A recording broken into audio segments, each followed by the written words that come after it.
From 2014 to 2017, the Indiana baseball program won a Big Ten title. They made it to 3 NCAA regionals, and they racked up over 140 wins. All of those accolades come from the contributions of many players, including Austin Cangelosi, who joins us today. Thank you, Austin, for taking the time. Thanks for having me on. Honored to be here. So now that you've had some time to think back on your time in Bloomington, how do you reflect on your IU career? I kind of had a roller coaster career. I mean, came in hot, won a Big Ten title. We were the first time Big Ten ever to be a national seed, and we went all the way to not even being in a regional my junior year, and then kind of getting back on track. I went through 2 coaches, and it's just weird the things you reflect on as you get older. It's more so stuff off the field, like you miss the guys, you miss the bus rides, you miss the per diem that you get all the time. But more so, it's just an honor to be back. It's my first time back in 2 years, and I couldn't be more excited for the guys and to be back. You mentioned the guys, and some of the guys that you played with here at IU have gone on to have some amazing pro careers. Guys like Kyle Schwarber, Sam Travis, Kyle Hart. Now that you guys are out of school and you're all off doing your own things, what's it like to see those guys competing on the national stage? It's I mean, deep down you knew it was going to happen when you played with them, but I mean, for how fast kind of Schwarber got on the scene there for a second, you knew he was first-round draft pick.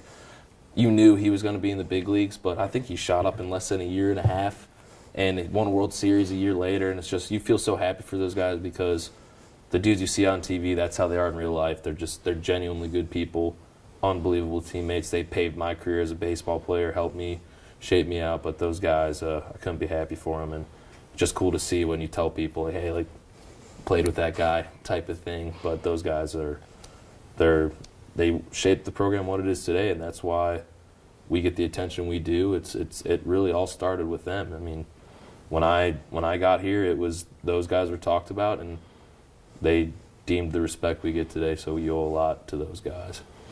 You've been graduated for over a year, almost 2 years now. What have you been up to since graduation? So I've had a wide range of jobs. So my first job out of college was I was a Division I baseball coach at the Citadel. Thanks to Coach Lemonis, who gave me a shot to chase my dream of baseball a little bit longer. Coached there at the military school. Then kind of realized it really wasn't for me. I hate to say it, I kind of got baseballed out a little bit, and it just wasn't fair to that staff over there and to those guys because they work incredibly hard, great human beings, and it's just like when you're playing. If you're not fully invested in it and you don't enjoy going to the park, you got to hang it up. But now I'm actually in EMT school. I graduated in April trying to become a firefighter. My grandfather was a chief in Chicago. Southside blood in me. It's kind of runs in the family a little bit, believe it or not. I know everyone knows about my dad with baseball, but actually firefighting runs in my blood too. So giving that a go, and I'm really enjoying it so far. Is that something that you've wanted to do for a long time, be a firefighter? I would say public service, 'cause I actually wanted to be a cop for a really long time. But Chicago, my mother, I'm a mama's boy. My mother didn't want me to be a police officer. And against the rule, I signed a few applications, but then the firefighting thing fell right into my lap. One of my best friend's dad was a paramedic for 20-something years, and he said, hey, I have this class. You can either do it if you want to do it. And then I signed up, and it's amazing how fast you kind of dive into it. It's awesome. What was so appealing about that to you? I would say just because the thing I miss, I would say it was really about baseball. The thing I missed most about baseball was chasing after something bigger than yourself when you leave. Coach Lemonis always said it. He said, you'll never be as close with anybody as you are here. And I couldn't agree more. I didn't believe him at the time. I thought it was I was like, what is that supposed to mean? But you feel it now, and then it's just, you're working to save lives every day. You interact with so many different people, and it's just, your job is literally to be there for people on their worst day, and I think that's the coolest thing. You have to perform under pressure, just like a baseball player. You have to keep your cool. You have to be same trust with your partner on the ambulance, and I think that's cool. And also, it's kind of cool to follow my grandfather's footsteps. He was a pretty high-ranking member in the Chicago Fire Department, so there's a lot of big shoes to fill. So I'm more worried about filling his shoes than my dad's winning a World Series. So hopefully I could press him a little bit.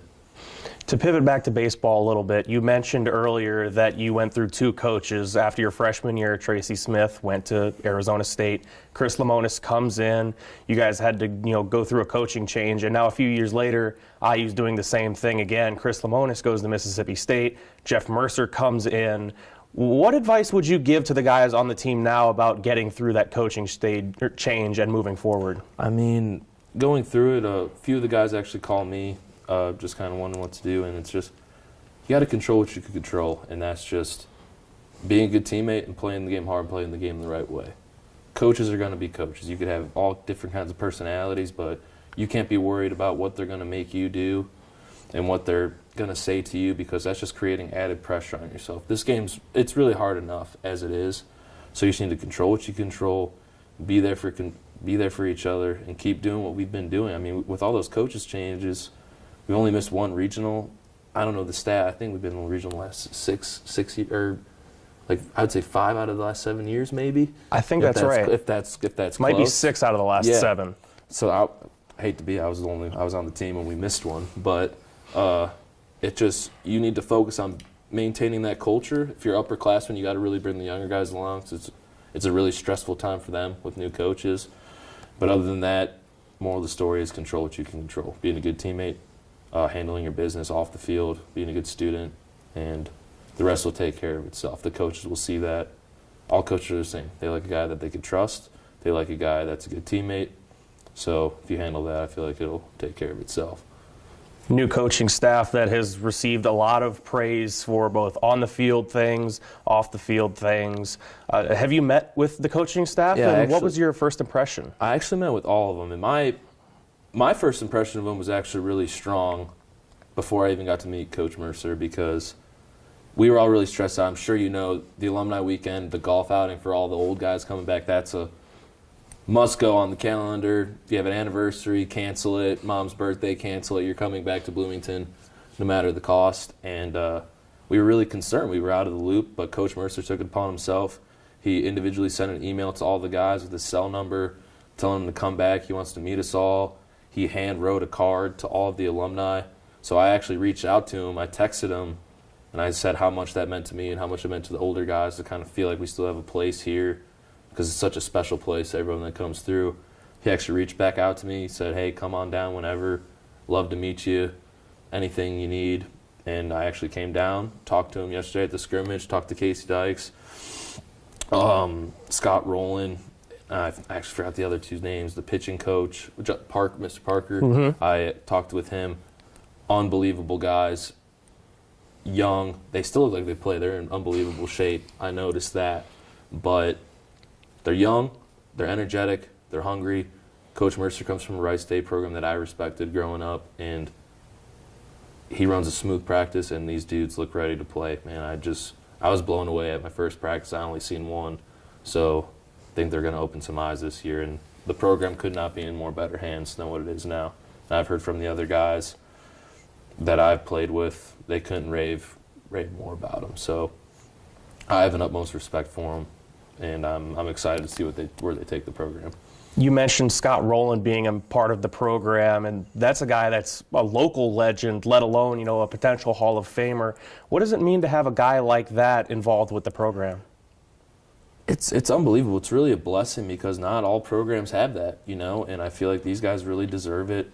Scott Rowland's always given back to the program. Our clubhouse, Rowland Clubhouse, he's always been looking for ways to donate to the program, and it's just his baseball IQ of the game will help these guys so much. Just being around the guys, talking to the guys, giving the guys confidence, and just I feel so with all the more draft prospects we have, he could really help them out with the draft, tell them what they need to do, because what a lot of people struggle with is the baseball draft side is a business, and I feel like a lot of young kids will struggle with that. Not everyone could afford an agent. Not everyone could be a Scott Boras type kid. So he really knows the ins and outs of it, so he could really take on that role and really help them out. And he comes around a lot.